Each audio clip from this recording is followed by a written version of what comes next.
With regard to energy, we're in a state of denial. We've created this, again, this kind of culture that, we can always come up with a substitute. And, and the kind of thing you usually get even in the public media is, well, what we got to do is we got to wean ourselves from Middle East oil and then go to, and then pick whatever your favorite alternative energy is.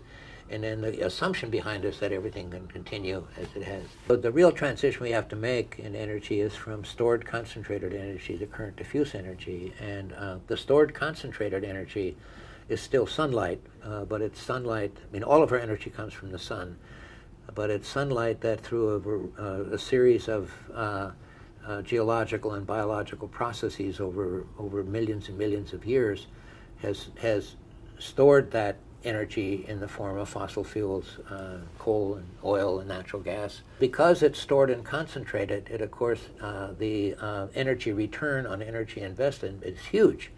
Like in the 1930s, which was kind of the beginning of the boom of oil, we were getting 100 units of energy for every 1 unit of energy we invested in making that available. That's why the energy was so cheap.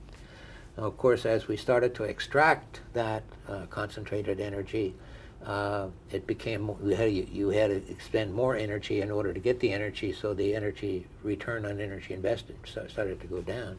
And when you look at the difference between the energy return on energy invested in stored concentrated energy and current diffuse energy from the sun, there's a huge, huge difference. Like wind and solar, we're getting at most about 15 units of energy for every unit that we invest in making it available. So what we have to think about now in terms of our future energy situation is how do we meet the needs of the human species with using a lot less energy, not having an alternative energy. We're going to have alternative energy, but we have to recognize that it's never going to be as cheap as the energy we've gotten from oil and coal and natural gas. At this point, we would leave the rest of the stored concentrated energy in the ground and use alternative energy and develop approaches and systems which used a lot less energy. And here again is where a lot of things that we could use. If again, to me, soil is so foundational.